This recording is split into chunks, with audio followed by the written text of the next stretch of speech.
teori yang ada ya. Nah, ada dua kata, ada teori, ada akuntansi, dan ada positif. Ada tiga kata ya, PAT. Itu bukunya ada, yang nanti Anda baca buku Watt and Zimmerman itu. Watt and Zimmerman. Di belakangnya saya terangin isi buku itu apa. Jadi ada tiga kata, teori, akuntansi, dan positif. Itu muncul dari perkembangan animal rational. Sebenarnya kan itu. Nah, animal rational itu diterangin bahwa manusia itu bisa dipepet ke manusia, tapi bisa juga dipepetkan ke perilaku hewan. Perilaku hewan itu ya saling memakan begitu, nggak karu-karuan. Ya kalau ayam itu bisa ngawinin ibunya, karena kalau manusia kan nggak boleh. Jadi ada rasionalitasnya manusia. Maka apa itu akuntansi sebagai ada? Jadi cara akuntansi positif itu ingin menjawab itu. PAT itu positive accounting theory namanya. Ingin menjawab akuntansi sebagai ada. Kenapa akuntansi itu ada? Nah, kalau kita tanya-tanya begitu, ya harus dibuktikan bahwa dia ada. Nah, pembuktiannya melalui yang namanya dunia sains, yang paling atas ya. Melalui dunia sains atau dunia objektif. Jadi kalau kita ingat-ingat ya, ini mudahan Anda semua jurusan akuntansi dulu, kalau enggak agak repot juga. S1-nya. Kalau kita ingat-ingat yang paling awal itu adalah persamaan dasar akuntansi. Aset, tendengan, utang, plus modal. Jadi kalau misalkan Budi menanam uangnya 10.000, maka aset bertambah, modal bertambah. Budi membayar utang 2.000, maka asetnya berkurang, utangnya berkurang. Jadi ada proses objektif. Itu paling awal pengantar akuntansi kalau kita ingat kan begitu. Nah, dunia objektif atau sains itu, itulah teori akuntansi positif sebenarnya di bidang akuntansi. Kemudian di sebelah kanan ada yang disebut dunia subjektif, ada namanya kebenaran intersubjektif masyarakat.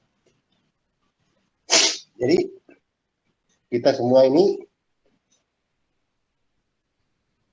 mengalami perjumpaan atau encounter ya dengan masyarakat. Masyarakat dalam hal ini ya bisa struktur sosial, bisa profesi akuntan, bisa dunia secara keseluruhan, lalu terjadi interpretasi satu dengan lain. Maka kalau kita lihat dunia usaha berkembang, interpretasi berkembang. Makanya kalau Anda lihat standar akuntansi itu selalu berubah ya. Kenapa? Karena ada praktek dunia sosial yang bersifat berkembang dan terus berubah. Nah, dulu nggak ada bisnis di kamar, sekarang ada. Dulu nggak ada penghasilan dari YouTuber, sekarang banyak. Jadi ada dunia sosial masyarakat yang menginterpretasikan dunia, kemudian kondisi manusia itu jadi berubah.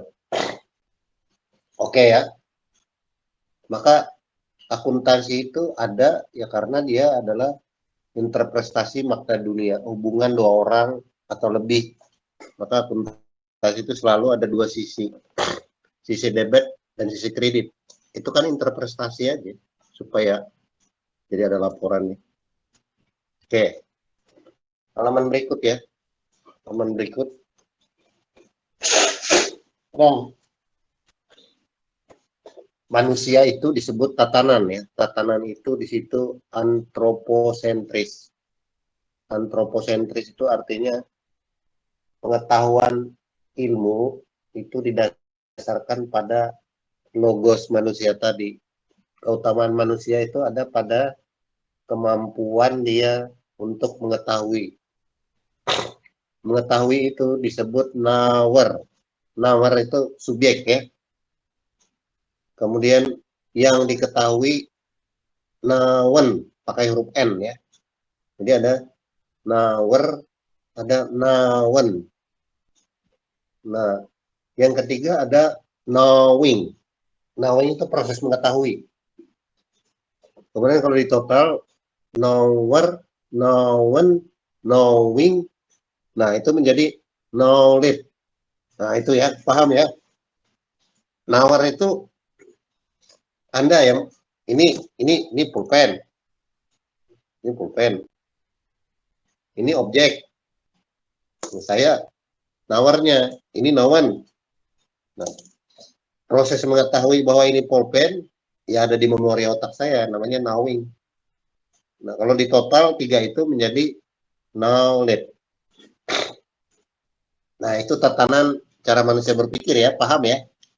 Jadi apa yang nampak di depan Anda itu ya bisa dari pengalaman, bisa dari penampakan, bisa dari persepsi, bisa dari penampilan ya, yang muncul dalam ruang dan waktu.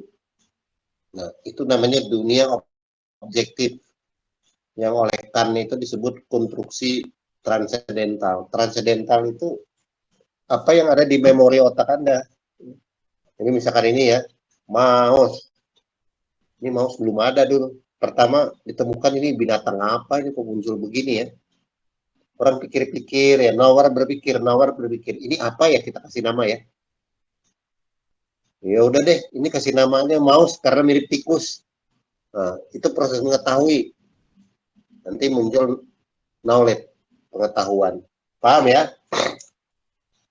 Yang namanya disebut sudut pandang dunia, world view. World view itu cara kita memandang sesuatu.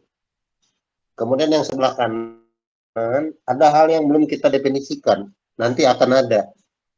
Kita nggak tahu namanya apa. Ada benda-benda di dunia ini yang belum bernama. Virus itu kan, virus corona itu kan belum ada namanya dulu. Tiba-tiba nama itu muncul. Namanya virus corona. Itu disebut nomena. Nomena itu yang belum diketahui. Kita nggak tahu itu nama benda itu apa. Dia bersifat das dis ansi. Das dis ansi itu batu ini nggak bisa kita tanya kamu siapa sih namanya, nggak bisa. Karena dia nggak bisa diobservasi dan nggak bisa ditanya. Batu ya diam aja, kita kasih aja nama ini batu. Ya mungkin karena ada ide kekerasan, karena keras ya kita namain aja batu. Jadi banyak hal di dunia ini benda-benda yang belum bernama. Nah, itu namanya nomena. Dulu awal-awal orang bisnis nggak ada yang namanya leasing. Ya udah dibikin namanya leasing. Dulu juga nggak ada namanya penyusutan seperti yang saya tanya itu ACRS, MACRS, nggak ada. Pokoknya garis lurus saja. Harga pokok, nilai residu, bagaimana semanfaat, udah garis lurus saja. Tapi muncul metode banyak itu. Ada perolehan dengan pertukaran, pertukaran sejenis, pertukaran tidak sejenis. Kemudian ada lagi membeli dengan kredit, membeli dengan tunai, dan seterusnya. Jadi itu disebut perkembangan kehidupan objektif masyarakat. Namanya Lebenswelt. Lebenswelt itu begini kalau nggak ngerti ya, supaya lebih mudah. Contoh ya, teman-teman. Air. Nah, coba air itu apa? Kalau di kimia, Nauer menyebut Nauer itu orang yang mengetahui H2O. Hidrogen 2, oksigen 1. Ya, 1 nggak usah ditulis. Jadi H2O. Tapi pengertian lain yang bisa nampak dalam intuisi pengalaman dan persepsi, terutama dalam pengalaman ya. Dalam pengalaman bisa berbeda. Pengalaman orang Aceh yang pernah kena banjir terhadap air, mungkin trauma, nggak berani ke laut ya. Takut kalau lihat laut. Air juga, tapi orang takut pergi ke laut. Atau pengalaman orang yang lagi dalam keadaan menjadi supi, lagi pengen puasa, lihat air, waduh, pengen minum. Jadi pemahaman antara orang yang pernah kena tsunami dengan pemahaman ilmu kimia dengan pengalaman orang sufi yang puasa berbeda. Karena itu air itu adalah substansi disebut, benda. Tapi kategorinya kita buat bisa beda-beda. Ya kalau nggak ngerti sama aja dengan Mas Rizan ya. Mas Rizan ini kan kita buat kategori. Mas Rizan siapa sih? Dia masih WMB. Kebetulan pas kuliah hari ini. Nah, ntar malam dia adalah anak dari